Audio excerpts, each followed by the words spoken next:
Assalamualaikum warahmatullahi wabarakatuh. Perkenalkan, nama saya Rembulan dari kelas 11-2. Di sini saya mengambil materi munafik dan keras hati tidak akan pernah maju. Munafik dan keras hati tak akan pernah maju, suatu perbuatan buruk dalam agama. Munafik dan keras hati tak akan pernah maju, suatu perbuatan buruk dalam agama dinamakan akhlak tercela atau akhlak mazmumah yang mengandung maksud, sikap, perkataan, dan tingkah laku yang mencerminkan budi pekerti tidak baik menurut Allah SWT maupun menurut pandangan manusia. Pertama, munafik. Secara bahasa, munafik berarti berpura-pura. Secara istilah, munafik adalah perilaku di mana seseorang menampakkan sesuatu yang baik, seolah-olah beriman atau setuju secara lahiriah, tetapi menyembunyikan keburukan, kebencian atau kekufuran di dalam hatinya. Ini adalah ketidakselarasan antara lisan atau perbuatan dengan hati. Ciri-ciri perilaku munafik. 1. Jika berbicara ia berdusta. 2. Jika berjanji ia mengingkari. Jika diberi amanah atau kepercayaan ia berkhianat. Contoh perilaku munafik. Pertama, di depan vs di belakang memuji teman di hadapannya. Contoh, kamu hebat sekali, tetapi menjelek-jelekan dan membuka aib teman tersebut saat ia tidak ada. 2. Ingkar janji. Berjanji akan membayar hutang pada tanggal tertentu dengan sengaja, padahal dalam hatinya memang tidak berniat membayarnya. 3. Standar ganda. Mengkritik orang lain yang melakukan kesalahan padahal dirinya sendiri melakukan kesalahan yang sama secara diam-diam. Menurut Quran surah Al-Baqarah ayat 8-9, wa minan nasi may yaqulu amanna billahi wa bil yaumil akhir wa ma hum bimu'minin yukhadi'una Allah walladzina amanu wa ma yakhda'una illa anfusahum wa ma yash'urun. Yang artinya, di antara manusia ada yang mengatakan kami beriman kepada Allah dan hari kemudian, padahal mereka bukanlah orang-orang beriman.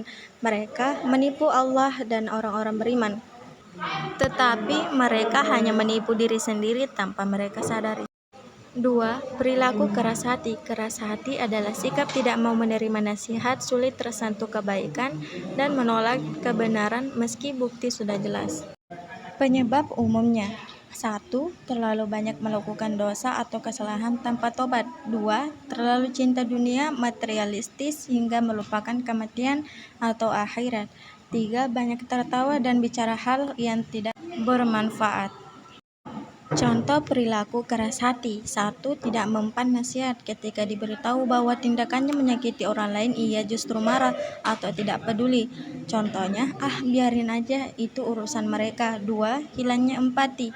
Melihat orang lain menderita, terkena musibah atau kelaparan, tetapi tidak ada rasa sedih atau keinginan untuk membantu sedikit pun.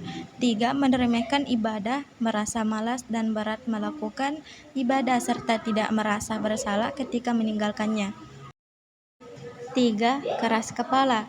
Keras kepala adalah sikap seseorang yang tidak mau mengubah pendapat atau pendiriannya, meskipun sudah diberikan bukti-bukti yang kuat, fakta yang jelas, atau alasan yang logis bahwa pendapatnya salah.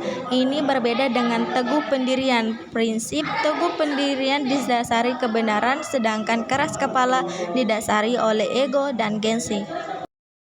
Dampak keras kepala. 1. Sulit diajak bekerja sama dalam tim. 2. Menghambat kemajuan diri sendiri karena menutup diri dari ilmu baru.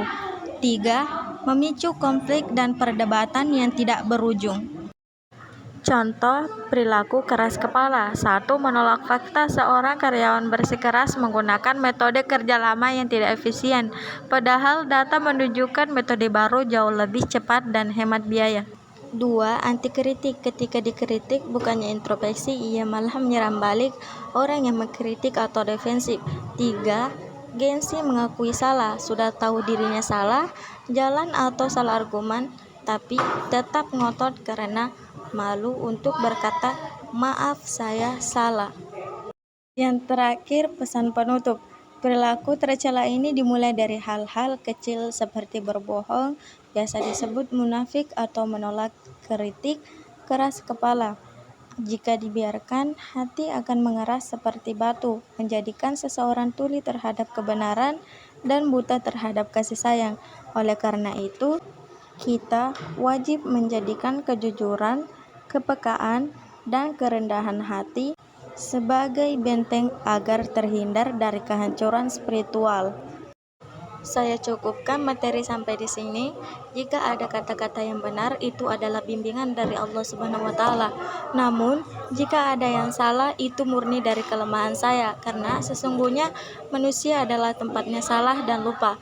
Al-insanu mahalul khata wan nisyan. Semoga kita bisa mengambil hikmah dari yang benar dan memaafkan yang salah.